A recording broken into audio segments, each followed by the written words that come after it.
მოგესალმებით, ესე ვიწვევთ სპონტანურად გადავწყვეტ, რომ ნახოთ რის თქმას აქვს თქვენს პარტნიორს ეხლა ამ წუთას თქვენთვის, რომ შეეძლოს კითხვათ რის თქმას აქვს. Რომ მოენატრა თქვენი სიყვარული, თქვენი ემოციები და არ მოსწონს, როდესაც ხართ სიშორეზე, მას უნდა რომ თქვენთან ერთად ძალიან სასიამოვნო ურთიერთობები გქონდეს, მას უნდა რომ დაიბრუნოს ის ენერგიები, რომელსაც აძლევდით, რომელსაც აწვიდით ამ ადამიანს და ყვებავდით თქვენი ენერგიებით. მას უნდა რომ იქნოს თავი ისევ ისეთ ემოციებში, ისევ ისეთ ბედნიერით, როგორიც გქონდა თქვენთან და თქვენგან მიღებული ამ ადამიანს. რას გეტყოდათ?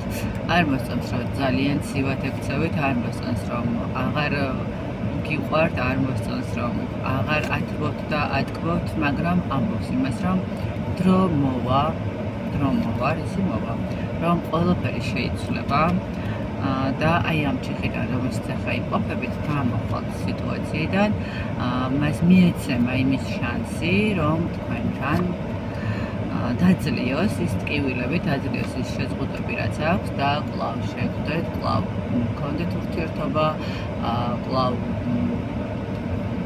გქონდეთ საუბრები, ხო?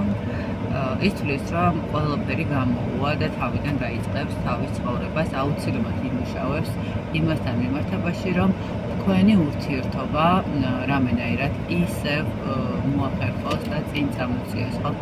დარწმუნებული იმაში, რომ გაიმარჯვებს ამ ყველაფერში და მაინც მოახერხებს თქვენს დაბრუნებას მასთან. კიდევ რას გეტყოდათ? გეტყოდათ იმას, რომ თქვენ მისთვის ხართ ძალიან დიდი სიმშვიდე, შეიძლება ვიღაცას ოჯახიდან წავიდა ადამიანი და კვლავ უნდა რომ დაიბრუნოს ის ოჯახი, დაიბრუნოს თავის მეუღლე, ხო? რაღაცა ეს ადამიანი ამბობს იმას, რომ თქვენ მისთვის ყოველთვის ამოუცნობი იყავით, ყოველთვის ის ადამიანი იყავით, რომელთანაც სასიამოვნოდ გრძნობდა თავს.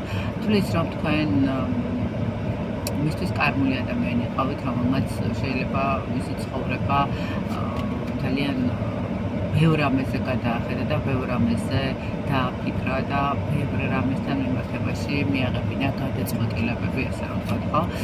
ნუ ფიქრობს, რომ დაბრუნდება და თქვენც მიიღებთ რატომღაც აქვს ეს იმედი და თulis რომ თქვენ ელოდებთ როგორც ჩანს ამ ადამიანს. გაახდება თქვენი ურთიერთობა, ამის სურვილი აქვს და ამას ამბობს.